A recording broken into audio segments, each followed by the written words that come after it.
accommodate for those who are behind you, from the ill and the old and the ones who are in need. Now this hadith is hadith of Aisha radiallahu anha, which is the wife of the Prophet ﷺ, the most beloved wife. And here the Prophet ﷺ, he came from a journey, it says, and from the hadith that we taken from other hadith, he came actually from a battle. And it's important to know that. Whether it's the Battle of Tabuk or it could be the Battle of Khaybar. Most likely the Battle of Tabuk. Prophet of Allah is coming from a battle. And as soon as he came to the house, Aisha, she had covered, what did she say? Covered what? She covered what? At the beginning of the hadith, she said, he saw the curtain. It doesn't say she covered it. Can you just say, Prophet Allah came from a journey after that? And saw a curtain which I had hung along the platform with some pictures on it. On the platform? Yeah. That's not correct translation. Aisha, this is another etiquette for the wife when the husband comes from a journey or from, he was absent for a bit of time. Women, they like to, beautify the house. Look after it, make it look nice. So what she did, she had satarat sahwatan laha biqiramin fihi tamathili. Satarat means she covered. And sahwa here, scholars are different regarding this, but the sahwa, I have seen some of it, which is like, it's a wardrobe, but it's carved inside the wall. Okay, it's like a wall, and you got inside it, like they put, for example, the blankets and whatever they want. They put clothes as well on top of each other. I've seen it in some of the old houses, and what they do, they cover it, which is this is a curtain here. It's like something hanging on top of it. They don't want to show what is inside. So the wardrobe is not like, for example, metal door or wooden door. It's like just that sheet. Now that sheet had drawings on it, tamathil, meaning images that has a soul, not images of a tree or images of something which is lifeless. No, an image of something's got a life, whether it's a human being or an animal, most likely. People, they buy blankets, for example, or curtains, which has got tiger, cheetah drawings and something like this. So she wanted to beautify the house of the Prophet for him, his room. So when the Prophet of Allah, he saw it, this is where the thing that we're concerned with regarding this chapter. Prophet of Allah, talawwana wajhu, he got really enraged. He's coming from a journey. Usually it's the case, he will be hugging the wife and the wife will be hugging him and the nice talks and everything. But when it came to the inviolables of Allah, hurumatillah, that means Allah subhanahu wa ta'ala had made something haram and you had crossed your lines. Okay, you've crossed your line. So his face, and that's to show that when you see something haram in violation, you cannot delay it. You cannot just keep a closed eye and let it pass by. And no, on the spot. Prophet ﷺ, talawa hatakahu. So he enjoined good and forbid evil straight away because it's his house. He's the master. She is, yes, the master lady. When in the absence of her husband, she looks after the house and all of that. But the husband, if he sees something wrong in the house, forget about now the cuddling and all of this. You have to make sure that you are satisfying your Lord. So he was so angry. قال hatakahu. Hatakahu here is not just a removal. It's like he tore it off. And I like the translation there. He tore it. Because some of the translation says as well, he removed it. Okay. Or removing it, it's not going to go anywhere. So hatakahu, he tore it off in such a way that the picture is not there. The image is being cut off somehow. So now, when you tore something off, which is like let's say this sheet, you lost it in terms of covering the thing that you want to cover. But not completely. You could use it, for example, each piece of cloth, you could use it for wiping the floor or wiping, you've used it, okay? Now the usage of it here, that Aisha radiallahu anha, what she did to it, which is not in the hadith, we're going to add it.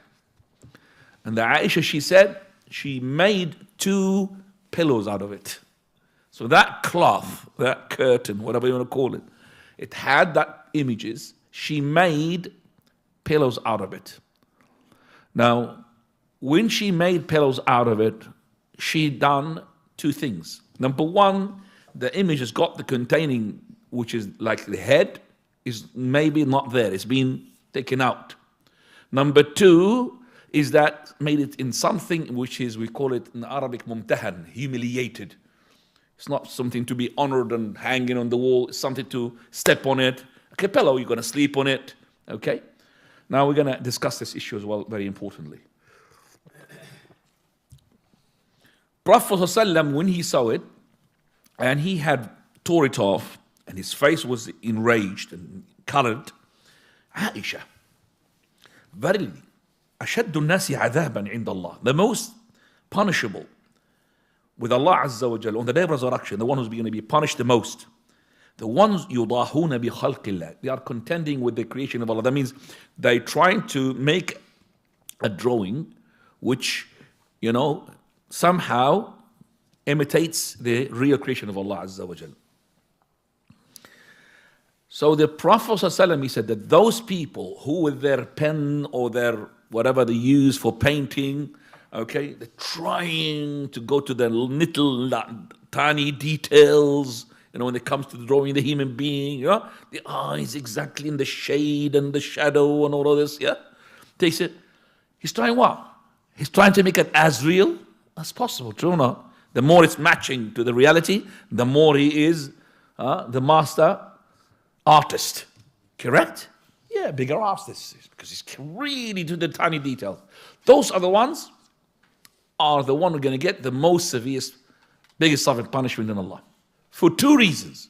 Reason number one, which is mentioned in this hadith, that they are trying to create something which is Allah created in perfection. You cannot be perfect like Allah.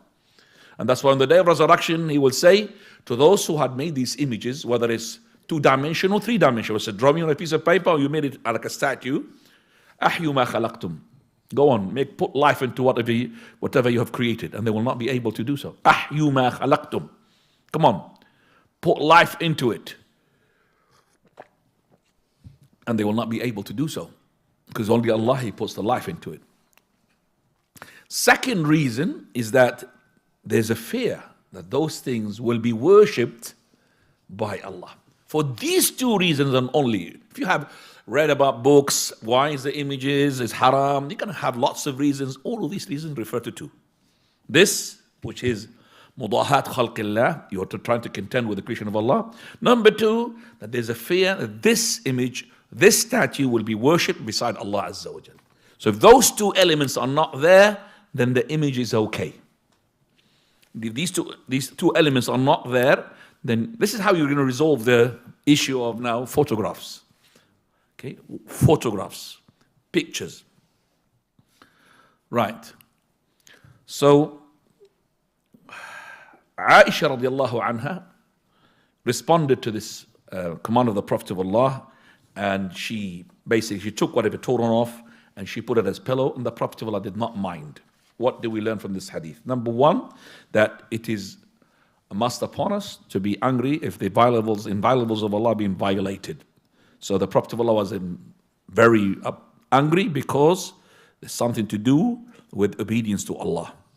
Number two, to forbid the evil as soon as you see it. And the first goes to the hands. If you're not able, then the saying, then if you're not able, to the heart. But the heart accompanies everything. Always the heart is there. So as soon as you see the person has done wrong, and you're able to change with your hands, like your son, like your wife, even though Aisha, she did not intend to do that. Listen to this, very importantly. Did she intend to do this? No, she did not. If she knew the Prophet of Allah had said this is haram, she will never do this. So her intention was not there. Even she did not intend to do this, for verily, she did not strive hard to make the Prophet of Allah angry or Allah angry. No.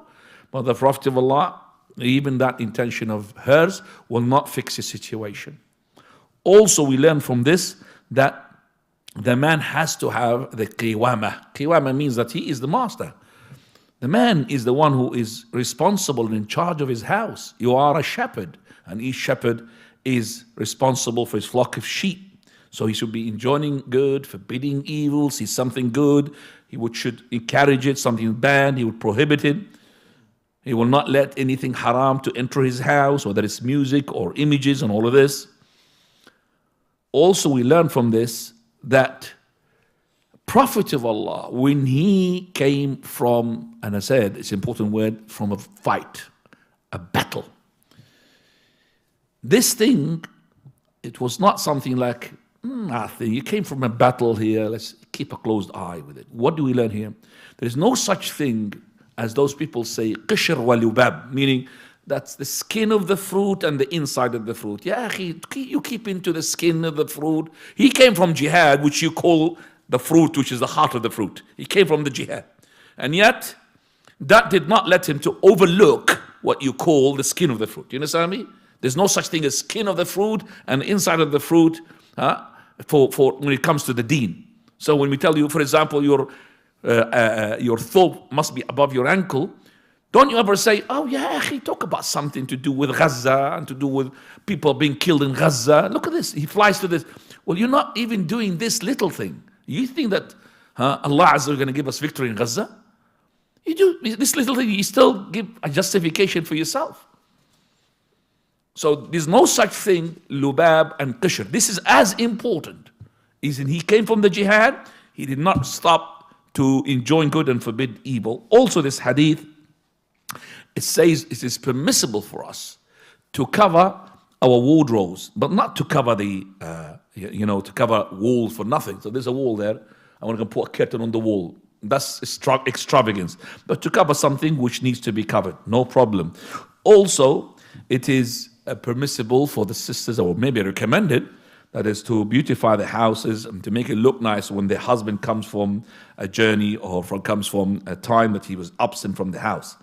Also, the hadith regarding the prohibition of the images, we say that the images are to be haram if it is being drawn by the hand or made by the hand, whether it's 3 dimensions as a statue or whether it's 2 dimensions, because the statue is more and worse. Okay, but what about the photographs? I'll come to it in a minute, inshallah.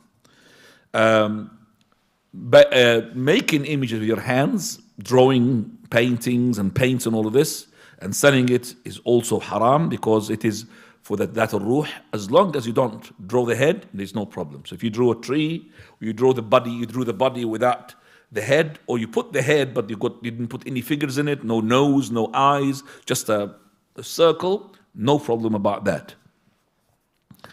And the Prophet ﷺ, he said, أَشَدُّ النَّاسِ عَذَابًا الْمُصَوِّرُونَ. Also, it shows us that making or putting images in the house is haram. Now, coming to the issue which is to do with, first of all, Prophet ﷺ said, Suratul Ras. The image is the head. If there is no head, then the image is okay. So the head is the most important. If you drew an animal without a head, or a head which got no figures, no problem. طيب. Now, talking about the pillows, she had turned it into pillows because we have a difference among the scholars. The difference is amongst the scholars is that when she made them into pillows, is the image holding? Well, let me first correct this point, which is, if you knew that images is haram, whether it's an animal or human being, drawings, you're not gonna go and use Aisha's hadith to go and buy deliberately a blanket which has got a tiger on it, for example. Here, Aisha, she didn't know. And she got this and she bought it, or she borrowed it, she bought it. And she had beautified the house for the first time the Prophet saw it. Now, if she knew about this haram, would she buy it? No. But this is being bought. Now, maybe you got somebody who doesn't know it's haram. He goes to the house, oh, we've got blanket which has got a tiger. I wouldn't advise you to go and cut it with scissors because it's being bought now. But you're using it for something that is what? Not to be honored. You're sleeping on it, your children maybe urinate, the little while urinate on it. It's not being honored. You understand me? There's no problem for that. You could use this. But to buy it from the beginning with an image, we say this is haram. Okay? Our Sheikh al-Albani, in contrast to some of the Sheikh like Sheikh bin Baz and others, Sheikh al-Albani rahmatullah says that we have no proof that when Aisha, she made them into 2 pillows, that the image is still holding in complete form. I mean, the head is still there, which is the haram bit. We don't have a proof for that. So to be on the safe side, when you wanted to make it into a pillow or something else, make sure the image does not stay there. So the image is somehow being taken out. The head figures is not there. Otherwise, still haram. I mean, imagine if somebody's buying a carpet and all this carpet has got animals on it. All sorts of haram. Imagine a person who's buying a curtain, all of this curtain has got fish and all of that. That's haram. Right. So we say here that if you bought it already, we say that make sure it is for humiliated things, not to be honored. And if you did not buy it, don't buy something with an image. Prophet ﷺ, he had forbade us from wasting the money.